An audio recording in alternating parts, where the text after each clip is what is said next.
Hi friends, அனைவருக்கும் வணக்கம். எல்லோரும் எப்படி இருக்கீங்க? நல்லா இருக்கீங்களா அப்படின்னு சொல்லுங்கள். எனக்கு என்ன எடுக்க போகிறேன்னா மீன்ப்பா. இதுதான் சூரை மீன். சூரை மீன் வந்து சில பேர் கறி வைக்க மாட்டாங்க, சில பேர் விரும்பி வாங்கி சாப்பிடுவாங்க. ஆனால் யார் யார் எப்படி பண்ணுவாங்கன்னு தெரில. நான் ஒரு இதில் பண்ணுறேன் பாருங்கள். சூரை மீன் எடுத்துக்கணும். அப்புறம் அதுக்கு முருங்கைக்காய், தக்காளி பழம், மாங்காய் போடுவேன். அதாவது ஃப்ரெஷ்ஷான மாங்காய் இல்லை, இந்த நம்ம அந்த உப்பு கொண்ட வந்து இது போட்டிருக்கோம்ல, அடமாங்கான்னு சொல்லுவோம் நாங்கள் இதை. சரியா? அந்த மாங்காய், வெங்காயம், சின்ன வெங்காயம் தான் போடுவேன். சின்ன வெங்காயம் இல்லாதனால பெரிய பெல்லாக். ஓகேவா? பச்சை மிளகா, கொஞ்சம் கருவேப்பிலை, அப்புறம் மசாலா வந்து நான் ரெடி பண்ணி வச்சுட்டேன். இதை என்னென்னலாம் போட்டிருக்கேன் அப்படின்னு பார்த்தீங்கன்னா, இதான் நம்ம ஒரு மசாலா. எல்லோரும் என்னென்னலாம் போட்டு அரைப்பீங்க அப்படின்னு தெரியாது. நான் என்னெல்லாம் போட்டு வச்சுக்கேன்னா, தேங்காய், சின்ன ஜீரகம், பூண்டு, சின்ன வெங்காயம், கருவேப்பிலை, தக்காளி பழம், மல்லித்தூள், வத்தல் பொடி, மஞ்சள் பொடி, அப்புறம் என்ன போட்டேன், கொஞ்சம் வெந்தயம் போட்டிருக்கேன், நல்ல மிளகு போட்டிருக்கேன், கொஞ்சம் புளி. ஓகேவா? இதெல்லாம் சேர்த்து அரைச்சி எடுத்தாச்சு.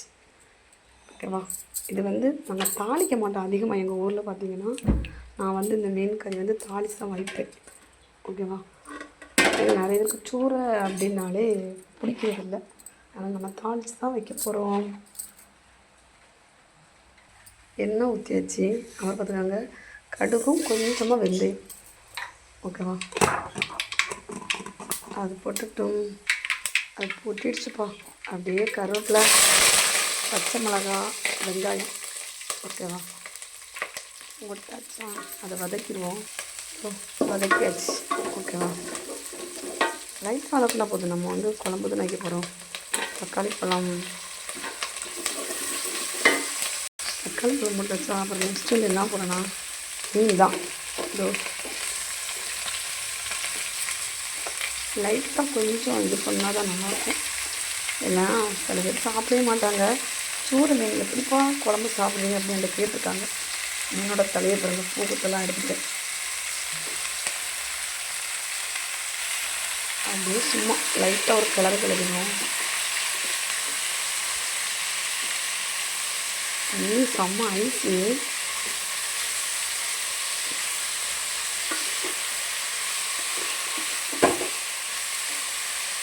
சூரை மீனால் மட்டும்தான் இப்படி பண்ணுறேன். வேறு மீன்லாம் பார்த்திங்கன்னா இந்த மாதிரிலாம் பண்ண மாட்டேன். ஓகேவா? சூரை மட்டும். என் பிள்ளைங்களை கூப்பிட்டோம்ப்பா, காலையிலே வரமாட்டேன்ட்டாங்க வீடியோ எடுக்க. நானே எடுத்துகிட்ருக்கேன். அவ்வளோதான். இந்த மீன்லாம் பார்த்தீங்களா ஒரு மாதிரி வச்சிட்டேன்னா. நெக்ஸ்ட்டு அப்படியே முருங்கைக்காயை போட்ட வேண்டியதான். முருங்கைக்காய், அப்புறம் மாங்காய். அவ்வளோதான். அப்புறம் நெக்ஸ்ட் மசாலையை போட்டு கலக்கிற வேண்டியதான்.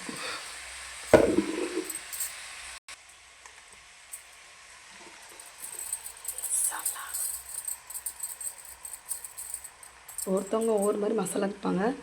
நான் இப்படி தான் இந்த மாதிரி மசாலா தான் மீன் குழம்புக்கு போடுவேன். ஓகேவா? மசாலா ஊற்றியாச்சா? தேவைக்கான தண்ணி ஊற்றிக்கலாம். நான் எப்போவுமே இந்த மாதிரி தான். சூப்பு மட்டும் கொஞ்சம் எப்படி சொல்கிறது, தாளித்து இந்த மாதிரி வச்சா நல்லாயிருக்கும் மற்ற மீன்களோட. ஓகேவா? எங்கள் ஊரெல்லாம் பார்த்திங்கன்னா எப்படி சொல்கிறது, மீன் வந்து ரொம்ப தாளிக்க மாட்டாங்க குழம்புகள். நான் சூடு மீன் மட்டும் இப்படி வைப்பேன்.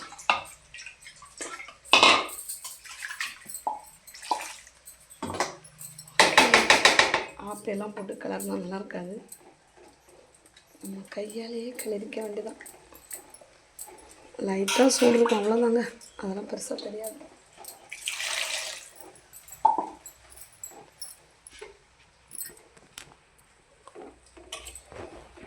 நம்மளே வீடியோ எடுக்கிறனால அதை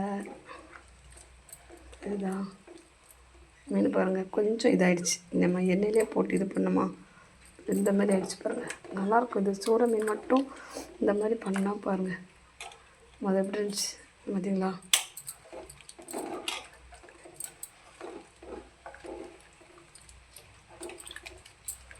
உப்பு எல்லாமே போட்டேன்.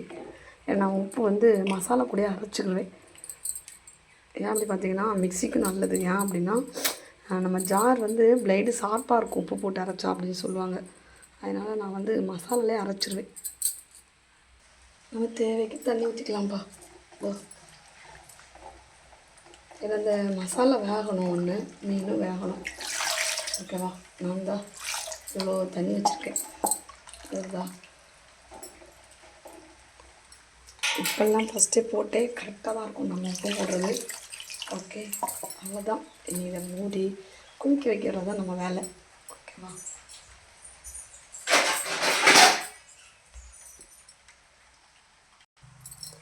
கறி இது நம்ம நிறைய குடி வந்திருக்கு. கொதிக்க ரெடி ஆகிட்டான் குழம்பு. முருங்கைக்காய்னா மீன்களில் போட்டது நல்லாயிருக்கும். என் பிள்ளைங்களுக்கு முருங்கைக்காய்னா ரொம்ப பிடிக்கும்பா. அதனால தான் நிறைய போட்டிருக்கேன். ஓகேவா? எல்லாம் நம்பிட்டுலாம் போட மாட்டேன், கொஞ்சமாக போட்டால் போதும். பசங்களுக்கு எது பிடிக்குமோ அதானே செஞ்சு கொடுக்கணும். அதனால தான் முருங்கைக்காய் அதிகமாக போட்டு வச்சுருக்கேன். மீன் குழம்புல போட்ட முருங்கைக்காய் செம்ம டேஸ்ட்டாக இருக்கும்ல. அப்போ தான் குழம்பு அப்படியே வருது கொதிக்கிற நிலைக்கு. கொதிக்கட்டும். வெளியே குழம்பு கொதிச்சிடுச்சு. இதுதான் குழம்பு கொதிக்கிறது மட்டும் இல்லை, இன்னும் ரெடி ஆகணும். இது வந்து கொஞ்சம் வற்றணும். இந்த மசாலாலாம் அப்படியே வரும் பாருங்க மேலே. இதெல்லாம் வராமல் அப்படியே இதாகி அந்த எண்ணெய் வந்து சுண்டி மேலே வரும். வந்ததுக்கப்புறம் தான் நம்ம இறக்குறோம். ஓகேவா? நான் இப்போ தான் கொதிச்சிருக்கு. இன்னும் ஒரு 1/2 ஹவருங்க இந்த குழம்பு ரெடி ஆகுதுக்கு. ஓகேவா? இது நம்ம தேங்காய் அரைக்கிறதுனால தான் இந்த மாதிரி மேலே வர்றது தருதா.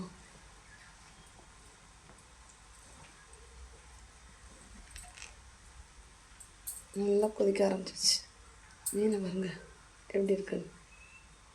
அதுதான்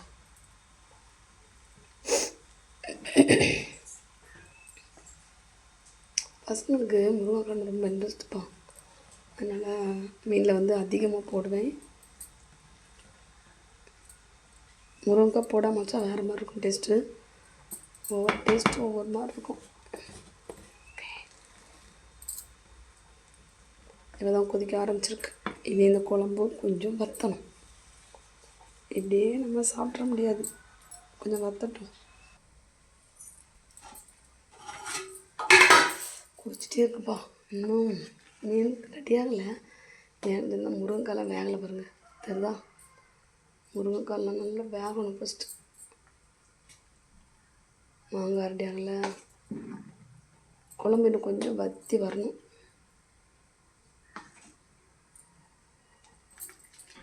திறந்தே வைக்கவும் கூடாது, ஃபுல் மூடியும் போடக்கூடாது. சரிங்களா? நம்ம உள்ள அப்படி தான் சொல்லுவோம், அரை மூடி போட்டு வைப்பா குழம்புல அப்படிம்பாங்க.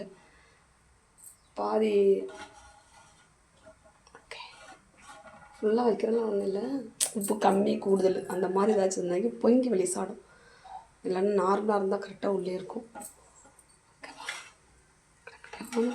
கொதிக்கட்டும், ரெடியாகட்டும். அது கொஞ்சம் வத்தணும் இன்னும். ஓகேவா? சுண்டி வரும். வந்த பிறகு இறக்கிக்கலாம். ஓகே, வாங்க பார்க்கலாம். குழம்பு ரெடி ஆகிடுச்சுன்னு நினைக்கிறேன். ஆமாப்பா, உங்களுக்கே தெரியும்னு நினைக்கிறேன். நான் தண்ணி எவ்வளோ வச்சுன்னு தெரியும். மேலே வர வச்சுருந்தேன். எவ்வளோ குழம்பு வற்றிருக்குன்னு பார்த்துக்காங்க. தெரியுதா? நமக்கு இது முருங்கைக்காய் வேகணும். ஓகேவா? வெந்தால் தான் குழம்பு. இன்னும் வேகலை பார்த்துக்காங்க.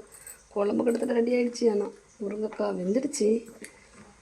இருந்தாலும் ஒரு 2 நிமிஷம். மீன் பார்த்தீங்களா எப்படி இருக்குது? ஐயோ,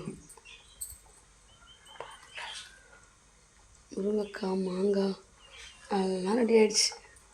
குழம்புமே உங்களுக்கு தெரியும் நான் எவ்வளோ குழம்பு வச்சுருந்தேன்ட்டு. மேலே வர வச்சுருந்தேன்னா இப்போ பார்த்தீங்களா கீழே வர இதாகிடுச்சு. அப்புறம் குழம்புமே எப்படி சொல்லலாம், அப்படியே கலர்லாம் மாறிடுச்சு பாருங்கள்.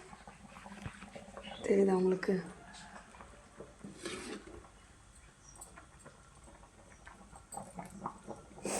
இன்னும் ஒரு 5 நிமிஷம் போட்டுட்டு அப்படியே ஆஃப் பண்ணிடுவேன். ஓகேவா? அவ்வளோதான், குழம்பு ரெடி. சூறை மீன் குழம்பு ரெடி. நமக்கு வந்து இந்த முருங்கைக்காய் தான் இதில். இந்த குழம்பு மீன் குழம்புல வந்து போடுறது வந்து இந்த முருங்கைக்காய் நல்லா வெந்துடுச்சுனாலே கறி ரெடி ஆகிடுச்சின்னு அர்த்தமே. ஏன்னா ஒவ்வொரு மாங்காய் வந்து குலையும், ஒவ்வொரு மாங்காய் குலையாது. அதனால் மாங்காவெல்லாம் நம்ம கெஸ் பண்ணக்கூடாது. மீனோட தலையை பாருங்க.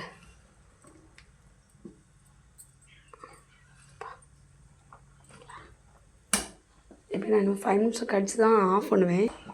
ஃபைனலாக கருவேப்பிலை கொஞ்சம் போடுவோம். ஆல்ரெடி போட்டிருக்கேன். இதான் லாஸ்ட்டாக உங்களுக்கு தெரியும். இன்றைக்கி இந்த குழம்பு பாருங்கள். இதெல்லாம் ஒரு மாதிரி அந்த ரெட் கலரில் அப்படி இந்த எண்ணெய் படம்னு சொல்லுவாங்கள்ல, அது படர்ந்துருக்குல்ல அப்படி தெரியும். அந்த எனக்கு மொபைல் கிட்ட கொண்டு போக முடியலப்பா. இந்த சைட்லலாம் தெரியும். ஓகேவா? குழம்பு கிட்டத்தட்ட ரெடி ஆகிடுச்சு. சாப்பாட்டுக்கும் ஓகே தான், தோசைக்கும் நல்லாயிருக்கும். இருந்தாலும் சூர மீன் குழம்பு இந்த மாதிரி ட்ரை பண்ணி பாருங்கள். எல்லோரும் வீடியோ ஃபுல்லாக பார்த்து சப்போர்ட் பண்ணுங்கள். பிடிச்சிருந்தாலும் லைக் பண்ணி சப்போர்ட் பண்ணுங்கள். பாய். நம்ம வீட்டில் சூர மீன் குழம்பு ரெடி. வாங்க சாப்பிட்லாம். பாய்.